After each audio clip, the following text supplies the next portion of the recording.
जय हिंद साथियों, फिर से आप सभी का एक बार स्वागत है आपके अपने परिवार में जीके जीएस बाई प्रबल सर में। मैं प्रसून आज आप लोगों का एक बार फिर से आपके इस बेहतरीन से हिंदी साहित्य का जो सीरीज चल रहा है उसमें आप सबका स्वागत करता हूं। कल की क्लास में हम लोगों ने क्या पढ़ा था? भक्तिकालीन साहित्य के बारे में पढ़ रहे थे, जिसको दो पार्ट में डिवाइड किया गया था। एक आपके सगुण भक्ति धारा और एक आपके निर्गुण भक्ति धारा की बात करें। सगुण में आपको मैंने पढ़ा दिया था। आज हम लोगों को पढ़ना है निर्गुण भक्ति धारा के बारे में। आज पढ़ेंगे और उससे रिलेटेड बातों को समझने की कोशिश करेंगे। तो चलिए आज हम लोग स्टार्ट करते हैं। आज का अपना टॉपिक क्या है? निर्गुण भक्ति धारा। तो निर्गुण भक्ति धारा की बात करते हैं तो इसको भी दो पार्ट में डिवाइड किया गया। पहले पार्ट की अगर बात करते हैं, पहले पार्ट की अगर मैं बात करूं तो इसमें क्या है? संत काव्य की बात करें या निर्गुण ज्ञान मार्गी सखा की बात करते हैं। किसकी बात करते हैं? संत काव्य की बात करें या निर्गुण ज्ञान मार्गी शाखा की बात करते हैं, जिसमें आपके रैदास जी आ जाते हैं। कौन आ जाते हैं भाई साहब? रैदास की बात आ जाती है। इसको आप लोग अच्छे तरीके से याद रखिएगा, इसको आप लोग अच्छे तरीके से नोट कर लीजिएगा। गुरु नानक की बात करते हैं, इसको आप लोग याद रखिएगा। कबीर की बात करते हैं, दादू दयाल की बात करते हैं, मलुक दास की बात करते हैं, इसको याद रखिएगा। सुंदर दास की बात करते हैं, इत्यादि प्रमुख कवि हैं, इसको आप लोग याद रखेंगे। ठीक है जी। तो इसमें अगर बात करते हैं तो आपके निर्गुण ज्ञान मार्गी सखा के तौर पे आपके कौन देखे जाते हैं? रैदास देखे जाते हैं, गुरु नानक, कबीर, दादू दयाल, मलुक दास, सुंदर दास इत्यादि प्रमुख कवि के तौर पे इसमें देखे जाते हैं। इसको आप लोग थोड़ा सा समझिएगा। अगर बात करते हैं मेरे प्यारे साथियों, सूफी काव्य की बात करते हैं। किसकी बात करते हैं? सूफी काव्य या निर्गुण प्रेम मार्गी सखा की बात करते हैं। किसकी बात करते हैं? सूफी काव्य या निर्गुण प्रेम मार्गी सखा की बात करते हैं।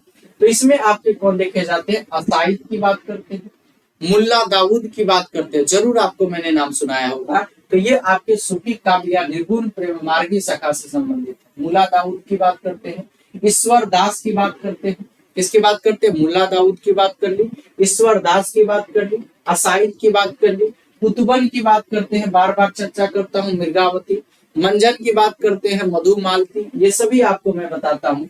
मलिक मोहम्मद जायसी की बात करते हैं तो पद्मावत की बात करते हैं। फिर आपके उस्मान की बात करें, फिर आपके नूर मोहम्मद की बात करें, आपके कासिम शाह की बात करें, ये सारे आपके सूफी काव्य निर्गुण प्रेम मार्गी सखा के कवि के तौर पे देखे जाते हैं। तो निर्गुण प्रेम मार्गी सखा के कवि के तौर पे आपके उस्मान देखे जाएंगे, मलिक मोहम्मद जायसी देखे जाएंगे, मुल्ला दाऊद देखे जाएंगे, कुतुबन देखे जाएंगे, मंजन जी देखे जाएंगे, ईश्वर दास की बात करते हैं, असाइद की बात करते हैं, उस्मान की बात करते हैं, नूर महमूद की बात करते हैं। और यहाँ पे संत काव्य या निर्गुण ज्ञान मार्गी सखा की बात करें तो रैदास की बात करते हैं, कबीर की बात करते हैं, और उसके बाद आपके सुंदर दास की बात करते हैं, गुरु नानक जी की बात करते हैं। तो कबीर हो गए, गुरु नानक जी हो गए, रैदास हो गए, फिर आपके दादू दयाल भी है, बहुत इंपॉर्टेंट नाम है, मलुक दास की भी बात करते हैं, साथ ही साथ आपके सुंदर दास की बात करते हैं। ये आपके प्रमुख कवि के तौर पे इसमें देखे जाते हैं। तो पहला बात तो आपको यहाँ पे समझने की जरूरत होगी कि निर्गुण भक्ति धारा को दो पार्ट में डिवाइड कर दिया, संत काव्य या निर्गुण ज्ञान मार्गी सखा, सूफी काव्य या निर्गुण प्रेम मार्गी सखा। ये सब जो थे, कुतुबन की बात करें, मंजन की बात करें, ईश्वर दास की बात करें, उसके बाद आपके किसके मंजन की बात करें, मुल्ला दाऊद की बात करें, उस्मान की बात करें, कासिम शाह की बात करें, नूर महमूद की बात करें, ये सारे लोग थे। इसको आप लोग याद रखिएगा। अब आइए थोड़ा सा आपको मैं दिखाता हूँ।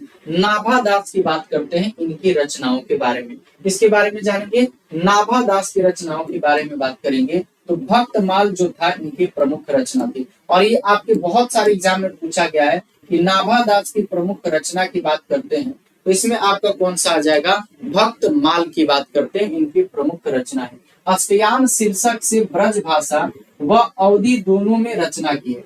अष्टयाम एक आपका इन्होंने शीर्षक लिया, जिनसे मेरे प्यारे साथियों, जिनसे अगर बात किया जाए तो इन्होंने ब्रज और अवधि दोनों भाषा में रचना किया था। अष्टयाम नामक शीर्षक की बात करते हैं इस पे। इसको ब्रज भाषा में भी लिखा था और अवधि भाषा में। इसके प्रमुख रचना की बात करें, नाभा दास की प्रमुख रचना की बात करें तो उसका नाम क्या था? भक्त माल की बात करते हैं। किसकी बात करते हैं भाई साहब? भक्त माल की बात करते हैं। इसको आप अच्छे तरीके से याद रख लीजिएगा। अब आइएगा भाई साहब, सूरदास की बात करते हैं। आप लोगों को मैंने पढ़ाया है, थोड़ा सा उनके बारे में बता रहा था, अब थोड़ा सा रचनाओं के बारे में भी हम लोग पढ़ते चलेंगे। तो सूरदास की रचनाओं के बारे में अगर बात किया जाए तो सुर सागर हो गया, सुर सारावली हो गया, और आपके साहित्य लहरी हो गया। और बार बार मैं बताऊंगा कि सूरदास की जब भी बात की जाएगी तो ये आपके वात्सल्य रस के सम्राट के तौर पे देखे जाते हैं, और ये आपके कृष्ण भक्ति सखा से संबंधित है, इसको भी आप लोग याद रखिएगा।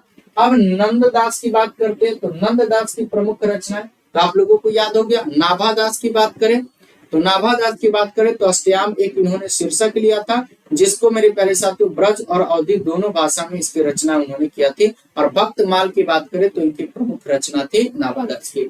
सूरदास की प्रमुख रचनाओं की बात करें तो आपके कौन सी हो गई, तो सुर सागर, सुर सारावली और साहित्य लहरी। सुर सागर, सुर सारावली और साहित्य लहरी की बात करते हैं, इसको ध्यान दीजिएगा। नंददास की रचनाओं की बात करें तो इसमें आपके अनेकार्थ मंजरी, उसके बाद बात करें तो भंवर गीत की बात करते हैं, उसके बाद की बात करें तो रुक्मिणी मंगल की बात करते हैं। तो नंददास की प्रमुख रचनाओं की बात करें तो आपके अनेकार्थ मंजरी, दूसरे की बात करें तो भंवर गीत, तीसरे की बात करें तो रुक्मिणी मंगल की बात करते हैं, और चौथे की बात करें रास पंचाध्यायी की बात करते हैं, जिसको हिंदी का गीत गोविंद कहा जाता है। क्या कहा जाता है, हिंदी का गीत गोविंद किसे कहा जाता है, तो रास पंचाध्यायी। और इसके रचनाकार कौन है भाई साहब, तो नंददास। नंददास की और सारी रचनाओं की बात करें तो भंवर गीत की बात करें, अनेकार्थ मंजरी की बात करें, रुक्मिणी मंगल की बात करते हैं। इसको भी आप लोग अच्छे तरीके से याद रख लेंगे, बहुत इंपॉर्टेंट आपका ये पॉइंट हो सकता है। अब चलेगा, अब मलिक मोहम्मद जायसी की बात करते हैं। मलिक मोहम्मद जायसी की बात करते हैं तो इस सूफी मतलब संत धारा से संबंधित थे, और ये प्रेम मार्गी सखा के कवि के तौर पे देखे जाते हैं। और इनकी प्रमुख रचनाओं में अगर बात किया जाए तो उसमें आपकी पद्मावत की बात करते हैं, जिसमें आपकी किसकी बात करते हैं भाई साहब, जिसमें मेरे प्यारे साथियों उस समय के राजा रतन सेन की बात करें और उस समय की राजकुमारी की बात करें, उनका नाम क्या था भाई साहब, पद्मावत। उनके बारे में, उनके जो वैवाहिक जो आपके समय थे, वैवाहिक उनके जीवन के बारे में बताने का प्रयास इन्होंने अपने इस रचना के माध्यम से किया है, जिसका नाम क्या है, पद्मावत की बात करें। और मलिक मोहम्मद जायसी की बात करते हैं तो ये अपनी रचनाएं जो थी ये अवधी भाषा में लिखा करते थे, इसको याद रखिएगा। और इसी अवधि की बात करते हैं तो इसमें आपके गोस्वामी तुलसीदास ने रामचरितमानस की रचना की थी, इसको याद रखिएगा। तो पद्मावत आपके मलिक मोहम्मद जायसी की रचना है। चित्ररेखा की बात करें तो मलिक मोहम्मद जायसी। और मलिक मोहम्मद जायसी की जब भी बात करते हैं तो ये आपके शेरशाह सूरी के क्या थे, समकालीन थे, जो कि सुर वंश के संस्थापक के तौर पे देखा जाता है। अखरावट की बात करते हैं, किसकी रचना है, तो मलिक मोहम्मद जायसी की रचना है। कहरनामा की बात करते हैं, मलिक मोहम्मद जायसी की रचना है। कहरनामा किसकी रचना है, मलिक मोहम्मद जायसी की ही रचना है। आखिरी कलाम की बात करते हैं, मलिक मोहम्मद जायसी की। तो ये तो मैंने कितना बार पढ़ाया है कि आपको अब तक याद हो जाना चाहिए। तो जायसी की प्रमुख रचनाओं की बात करें तो आखिरी कलाम की बात करें, कहरनामा की बात करें, और अखरावट की बात करें, चित्ररेखा की बात करें, और आपके पद्मावत की बात करें, ये आपके सारे पॉइंट्स अच्छे तरीके से ध्यान देने की जरूरत है। चलेगा, अब आते हैं मेरे प्यारे साथियों मीराबाई की रचना। मीराबाई की प्रमुख रचनाओं की बात करें, सबसे पहले तो ये मीराबाई जो थी ये आपके कौन से कृष्ण भक्ति सखा से संबंधित थे, इनको आप लोग याद रखिएगा। और मीराबाई की रचनाओं की बात करें तो गीत गोविंद का टीका बहुत इंपॉर्टेंट आपका हो जाएगा, है नरसिंह का मायरा।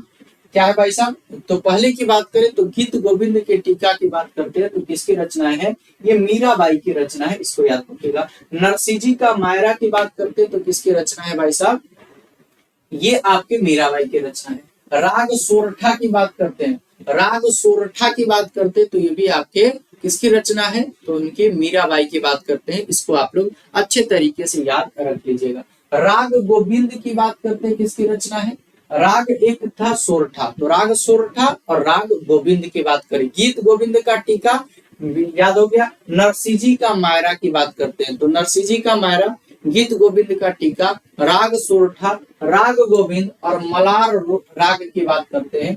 ये सारे आपके मीराबाई की प्रमुख रचनाएं हैं, इसको आप लोग अच्छे तरीके से ध्यान दीजिएगा। चलेगा, तो मीराबाई हो गए, मलिक मोहम्मद जायसी हो गए, उनकी रचना कौन सी, चित्ररेखा थी, आखिरी कलाम थी, कनावत थी, पद्मावती और उसके बाद अखरावत की बात करते हैं। अब रसखान की रचनाओं की बात करते हैं। रसखान भी किससे संबंधित है भाई साहब? भक्ति कालीन साहित्य के समय से ये देखे जाते हैं। भाई साहब कहाँ हो गया? रसखान की बात करते हैं, भक्ति कालीन साहित्य के समय के देखे जाते हैं कवि के तौर पे। और इसमें भी अगर आपकी रसखान की बात करें तो ये आपके सगुन सखा से संबंधित थे। ठीक है जी, सगुन भक्ति धारा की बात करते हैं और उसमें भी आपके ये कृष्ण भक्ति सखा से संबंधित देखे जाते हैं। तो रसखान की रचनाओं की बात करें तो सुजान रसखान की बात करें, प्रेम वाटिका की बात करते हैं तो सुजान रसखान किसकी रचना है भाई साहब? सुजान रसखान की बात करें तो आपके रसखान की रचना। गीत गोविंद का टीका ये किसकी रचना है भाई साहब? तो आपको याद हो गया मीराबाई। राग सोरठा है तो ये किसकी रचना है भाई साहब? तो ये आपके मीराबाई की रचना है। और राग आपके राग गोविंद की बात करें ये भी आपकी मीराबाई की रचना है। इसको आप लोग अच्छे तरीके से याद रखिएगा। तो सुजान रसखान की बात करें तो आपके रसखान की रचना। दान लीला की बात करें तो आपके रसखान की रचना। तो दान लीला किसकी रचना है? आपके रसखान की। सुजान रसखान किसकी रचना है? तो रसखान की। प्रेम वाटिका की बात करें किसकी रचना है? प्रेम वाटिका की बात करें मेरे प्यारे साथियों तो ये आपके रसखान की। और अष्टयाम किसकी रचना है? अष्टयाम शीर्षक से अवधी और ब्रज भाषा में लिखने का काम नवादास ने किया था, लेकिन यहाँ पे अष्टयाम किसकी रचना है? तो ये आपके रसखान की रचनाएं हैं। इसको आप लोग अच्छे तरीके से याद रखिएगा। प्रेम वाटिका किसकी रचनाएं हैं? तो आपके रसखान की। रसखान सुजान की बात करते हैं, यार मच्छर सब क्या हो गया तुम लोग को। सुजान रसखान की बात करते हैं ये भी आपके रसखान के। और दान लीला की बात करते हैं तो ये भी आपके रसखान की रचनाएं हैं। इसको आप लोग अच्छे तरीके से ध्यान दे लेंगे। चलिएगा अगले पॉइंट की तरफ बढ़ते हैं। रहीम की प्रमुख रचनाओं को देखते हैं। किसकी बात करते हैं भाई साहब? रहीम की प्रमुख रचनाओं को हम लोग देखते हैं। तो रहीम की प्रमुख रचनाएं क्या है? दोहावली या सतसई की बात करते हैं, बहुत इंपॉर्टेंट। दोहावली या सतसई की बात करते हैं, रहीम की प्रमुख रचना है। बैरवे नायिका भेद की बात करें, किसकी बात करें भाई साहब? बैरवे नायिका भेद की बात करें, रहीम की रचना है। पहला क्या था भाई साहब? दोहावली या सतसई। दूसरे की बात करें बैरवे नायिका भेद की बात करें। तीसरे की बात करें तो आपके नगर शोभा की बात करते हैं। चौथे की बात करें क्या है? मदनाष्टक की बात करें। और मदनाष्टक किस बोली में भाई साहब? तो खरी बोली। और खरी बोली का जनक किसे कहा जाता है भाई साहब? तो आपको याद होगा क्या नाम है उसका? अबुल हसन की बात करें या मीर खुसरो की बात करते हैं, जिसको तोताए हिंद या तुर्के अल्लाह के नाम से जाना जाता है। मदनाष्टक की बात करते हैं तो खरी बोली में। खेल कौतुकम की बात करें या खेट कौतुकम की बात करें, खेल कौतुकम या खेट कौतुकम की बात करें किसकी रचना है? तो रहीम की। मदनाष्टक की बात करें जो कि खरी बोली में लिखी गई थी, यह आपकी रहीम की रचना है। नगर शोभा, बैरवे नायिका भेद, दोहावली या सतसई की बात करते हैं, ये भी इसकी रचना है। श्रृंगार सोरठा की बात करते हैं तो राग सोरठा की बात करें तो मीराबाई। श्रृंगार सोरठा की बात करें तो रहीम। तो मीराबाई और रहीम को आप ऐसे रिलेट कर सकते हैं, ऐसे आप इनको समझ सकते हैं। ठीक है जी, आगे बढ़ जाएंगे। आगे बढ़ेंगे मेरे प्यारे साथियों। अब क्या है? नरोत्तम दास की प्रमुख रचनाएं। अब कौन से दास आ जाएंगे? तो नरोत्तम दास। और नरोत्तम दास की प्रमुख रचना कौन सी है? तो सुदामा चरित्र की बात करते हैं। ये आपकी VBI है, ये आपके एग्जाम में बार बार पूछा जाता है। तो नरोत्तम दास की प्रमुख रचनाओं की बात करें तो आपके कौन है? सुदामा चरित्र की बात करते हैं। ध्रुव चरित्र की बात करते हैं तो ये भी आपके नरोत्तम दास की रचना है। और विचार माला की बात करते हैं तो पहले की बात करें विचार माला, दूसरे की बात करें ध्रुव सुदामा चरित्र की बात करते हैं तो सुदामा चरित्र नरोत्तम दास, ध्रुव चरित्र नरोत्तम दास, विचार माला नरोत्तम दास। तो ये आपके नरोत्तम दास की प्रमुख रचनाएं हैं जिसको आपको समझने की जरूरत है। अब चलेगा कबीर दास की रचनाओं को जरा समझते हैं। तो कबीर दास के उल्टा बानी अब भीजे बरसे पानी या भीजे कंबल, यानी कि कबीर दास की रचनाओं की बात करते हैं मेरे प्यारे साथियों, क्या हो जाएगा? तो साखी हो जाएगा। कबीर दास की रचनाओं की बात करें तो शबद हो जाएगा। अब देखिए बहुत इंपॉर्टेंट ये सारे आपके हैं, ये आपके एग्जाम में ना डायरेक्टली क्वेश्चन देखने को यहाँ से मिलेंगे, ना मिले तो फिर बता देना। तो कबीर दास की रचनाओं की बात करें तो साखी, कबीर दास की रचनाओं की बात करें तो शबद, कबीर दास की रचनाओं की बात करें तो रामायणी। तो रामायणी हो गया, शबद हो गया और साखी हो गया। तो साखी किसकी रचना? कबीर दास की। शबद किसकी रचना? कबीर दास की। रामायणी किसकी रचना? कबीर दास की। अब आ जाइए मेरे प्यारे साथियों, गुरु नानक जी के बारे में चर्चा करते हैं। किसके बारे में भाई साहब? गुरु नानक जी के बारे में हम लोग चर्चा करते हैं। तो गुरु नानक जी की आपकी प्रमुख रचना रहीरास हो गया, आपके सोहिदा हो गया, है आपके जपूजी हो गया। तो याद रखिएगा मेरे प्यारे साथियों कि रहीरास की बात करें या आपके सोहिदा की बात करें या मेरे प्यारे साथियों जपूजी की बात करें, जपूजी हो गया, सोहिला हो गया, रहीरास हो गया। और अब क्या है, आसदी वार की बात करें या आसादी वार की बात करते हैं। क्या करते हैं? आसादी वार की बात करें या आसदी वार की बात करते हैं। साथ ही साथ मेरे प्यारे साथियों नसीहत नामा बहुत इंपॉर्टेंट बीबीएल, नसीहत नामा किसकी रचना है? नसीहत नामा किसकी रचना है? तो गुरु नानक देव की बात करते हैं। रहीरास किसकी रचना है? गुरु नानक देव। आसादी वार किसकी रचना है? गुरु नानक। कबीरदास की बात करें तो रामायणी, साखी और शबद। कबीरदास की रामायणी, साखी और शबद इनकी प्रमुख रचनाओं के तौर पे देखी जाती है। इसको आप लोग याद रखिएगा। अब हमारा क्या आ जाएगा? लास्ट पॉइंट आ जाएगा, इसको आप लोग ध्यान दीजिएगा। ये हमारा लास्ट पॉइंट क्या होगा कि कुछ महत्वपूर्ण सूफी रचनाएं और उनके रचनाकार के तौर पे कौन कौन। हंसावली की बात करते हैं तो ये किसकी रचना है? असाई की रचना है। किसकी रचना है भाई साहब? असाइयत की रचना है, सॉरी माफ कीजिएगा। चंदायन की बात करें, बहुत बीबीआई जो कि आपके एग्जाम में हमेशा पूछा जाता है। चंदायन किसकी रचना है? तो मुल्ला दाऊद की।